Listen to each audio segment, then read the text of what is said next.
तो भाई साहब एक पेपर फिर से आपके सामने है, एकदम वायरल पेपर है। ये आपका 29 फरवरी को आने वाला है, इसलिए वीडियो को शुरू से अंत तक देखो। ना केवल यहाँ पेपर आपको पेपर से क्वेश्चन देते हैं, बल्कि सब जो इम्पॉर्टेंट प्रश्न होते हैं उनके आंसर भी बड़े अच्छे से समझाते हैं। और बहुविकल्पी प्रश्नों का आंसर तो पूरा क्लियर कराकर आपको समझा दिया जाता है। तो बच्चों वीडियो को शुरू से अंत तक देखना। वीडियो पसंद आए तो लाइक करना और अपने दोस्तों में वीडियो को जरूर शेयर करना। तो चलिए वीडियो की शुरुआत करते हैं। क्या लिखा है यहाँ पर, UP board exam 2024 class 12th biology viral question paper, viral question paper. अच्छा बच्चों, पहला क्वेश्चन क्या है, आवृतबीजी पौधे में पुंकेसर है। जो आवृतबीजी पौधा होता है उसमें पुंकेसर क्या होता है, मादा जननांग होता है कि नर जननांग होता है। पहला और दूसरा दोनों सही है कि इनमें से कोई नहीं सही है। तो बच्चों ध्यान से समझो, आप पुंकेसर की बात कर रहा। अभी मैंने पिछले वीडियो में पहला क्वेश्चन शायद यही लिया था जो क्वेश्चन पेपर का मैंने दिया था। बच्चों एक बात ध्यान दो, अगर हम कोई पौधा हो या फिर कुछ भी हो, पौधे में खासकर मतलब कि यहाँ पर पुंकेसर स्त्री केसर आता है, तो पौधे के जो जननांग होते हैं वो दो भाग में बढ़ते हैं, एक नर जननांग और एक मादा जननांग। नर जननांग को हम पुंकेसर और स्त्री जननांग को हम क्या बोलते हैं, स्त्री केसर बोलते हैं। तो बच्चों यहाँ पुंकेसर की बात किया है तो पुंकेसर क्या हो जाएगा, नर जननांग हो जाएगा। अगर पुंकेसर नर जननांग हो गया तो इसका मतलब ये आपका जो है कौन सा उत्तर सही होगा, उत्तर नंबर 2 सही हो जाएगा। ठीक बच्चों, अगला क्वेश्चन है, प्रभाविकता तथा पृथक्करण के नियमों का प्रतिपादन किसने किया। तो भैया डार्विन ने, कि लैमार्क ने, कि डी व्रीज ने, कि मेंडल ने। आप बच्चों मेंडल का आनुवांशिकता के नियम पढ़ा था, तो मेंडल ने आनुवांशिकता के कितने नियम प्रतिपादित किए थे, 3 नियम। तीनों नियम को सुनो, प्रभाविता का नियम, पृथक्करण का नियम, या फिर उसे युग्मकों की शुद्धता का नियम भी बोलते हैं, और तीसरा था स्वतंत्र अभिव्यूहन का नियम। 3 नियम पढ़ा था। तो प्रभाविता और पृथक्करण यहाँ पर आया है तो किसका सही हो जाएगा, मेंडल का। कभी कभी ये भी देगा कि प्रभाविता और शुद्ध युग्मकों की शुद्धता का नियम, तो पृथक्करण को ही हम युग्मकों का शुद्धता भी बोलते हैं। क्वेश्चन कैसे भी घुमाए, आपको घूमना नहीं है, सही सटीक आंसर पर जाना है। ठीक, तो आई होप कि आपको इस प्रश्न का भी आंसर बहुत बहुत बेहतर समझ में आया। जी गुरुजी, एकदम अच्छे समझ में आ रहा है। आगे अगला क्वेश्चन है बच्चों, जीनी अभियांत्रिकी की नींव किस एंजाइम की खोज से पड़ी। जो जीनी अभियांत्रिकी है उसकी नींव जो है किस एंजाइम की खोज से पड़ी, ये ध्यान दीजिए। तो देखिए इसमें जो एक ऑप्शन है प्रतिबंधन अंतःन्यूक्लियस, ये जो है इंडोन्यूक्लियस के नाम से भी जाना जाता है। ये जो है उसको डीएनए को काटता है, ये डीएनए को क्या करता है, काटता है। तो यहाँ पर जो है ये तो होगा नहीं, तो जीनी अभियांत्रिकी की खोज जो है डीएनए पॉलीमेरेज से जो है इस मतलब कि अभियांत्रिकी की क्या पड़ी, नींव पड़ी। ध्यान दीजिएगा।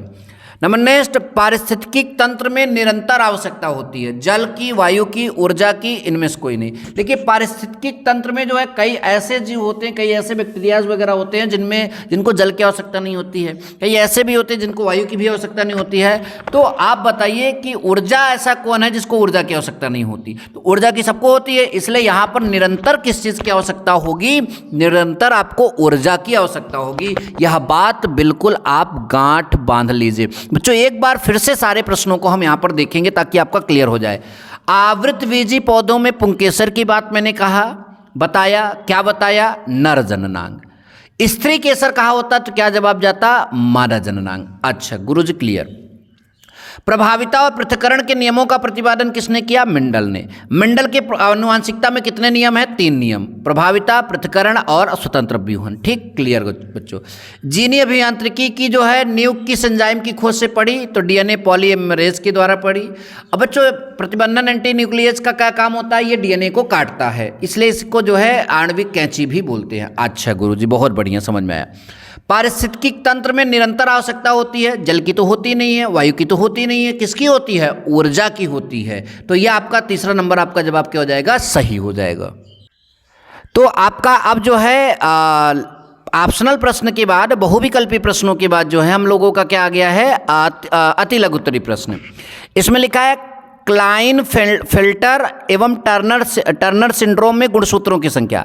अच्छे बताओ बच्चों, टर्नर की अगर हम बात करें, टर्न हो रहा है, टर्न माने पीछे जा रहा है, कहते हैं टर्न हो जाओ, टर्न बैक बैक, तो मनुष्य में गुणसूत्र कितने होते हैं? 46। उसमें एक टर्न कर लिए तो 45। तो टर्नर सिंड्रोम में गुणसूत्रों की संख्या 45 है, और क्लाइनफेल्टर में जो है आपका 21 होता है, और ये त्रिगुणित होता है। अच्छा गुरुजी, बहुत बढ़िया। नंबर नेक्स्ट, नर जर्म कोशिकाएं किस विभाजन द्वारा शुक्राणुओं का निर्माण करती हैं? तो जर्म कोशिकाएं मतलब शायद जनन कोशिकाओं की बात कर रहा है। तो कितने होते हैं? 46 होते हैं। तो कितने कितने में टूटते हैं? 23-23 में टूटते हैं। तो 46 का 23-23 में टूटना क्या हो रहा है? समसूत्री विभाजन हो रहा है। तो क्या आप बोलोगे? समसूत्री विभाजन। ठीक गुरुजी, समझ में आया। अच्छा, परागकण जो है मातृ कोशिकाओं में गुणसूत्रों की संख्या होती है। पराग। तो अब इन प्रश्नों का उत्तर जो है आप अपनी किताब से पढ़ लीजिए। बहुत सारे प्रश्न हैं, मैं इस वीडियो में प्रश्नों को आपको समझा दे रहा हूं, इनको तैयार कर लीजिए। अगले वीडियो में मैं प्रश्न और उत्तर सब कुछ लेकर आऊंगा। एकदम हम लोग तहलका मचा देंगे बायोलॉजी में। जी हाँ, तहलका मचा देंगे। आप सारी तैयारी यहाँ से हमारे चैनल से बस करते रहिए। तो क्या क्वेश्चन आपको तैयार करना है? परागकण जो है मातृ कोशिका में गुणसूत्रों की संख्या आप तैयार कर लीजिए। उस एंजाइम का नाम लिखिए जो डीएनए अणु के खंडों को तोड़ देता है। तो ये जो है डीएनए जो है, इसमें अभी हमने एक क्वेश्चन आप सभी को दिखाया था, अभी मैं यहाँ पर फिर से दिखाना चाहूँगा कि डीएनए लाइगेज जो है वो प्रतिबंधन एंटी न्यूक्लियोज जो है इसको काट देता है। तो यही इसका जवाब हो जाएगा। इसका सही जवाब हो जाएगा प्रतिबंधन एंटी न्यूक्लियेज। ठीक, आई होप कि बच्चों ये समझ में आया। कार्बन डाइऑक्साइड का स्थिरीकरण करने के लिए पौधों को क्या कहते हैं? तो ये आप तैयार कर लीजिएगा। नेक्स्ट हमारा है पक्षियों में लिंग निर्धारण। पक्षियों में लिंग निर्धारण का हमारा वीडियो जो है चैनल पर पड़ा है, अच्छे से जाकर वहाँ पर देखकर बहुत बार पक्षियों में लिंग निर्धारण हेडिंग डालना और CUDP लर्निंग चैनल को डाल देना, तो आपका आ जाएगा। इतना गजब का नोट्स है गुरु जी, क्या बताएं, आप वहाँ पर एकदम क्लियर कर लोगे। ठीक, अच्छा आगे चलते हैं। वाटसन तथा क्रिक द्वारा प्रस्तुत डीएनए की द्विकुंडलित मॉडल का स्वच्छ नामांकित चित्र आप बना लीजिए वहाँ से। बहुत गजब का मतलब कि क्वेश्चन है ये। ठीक, अगला हमारा प्रतिरक्षा क्या है? तो प्रतिरक्षा भी आप तैयार कर लीजिएगा। नेक्स्ट क्वेश्चन बच्चों हमारा है, आर्किड पौधा आम के पेड़ की शाखा पर उग रहा है। आर्किड और आम के पेड़ के बीच पारस्परिक क्रिया को आप किस तरह कैसे स्पष्ट करोगे? तो यह भी क्वेश्चन जो है बहुत इंपॉर्टेंट है। आप इसको भी जाकर अपने मतलब की किताब से, कॉपी से, नोट से जो है अच्छे से क्लियर कर लीजिएगा।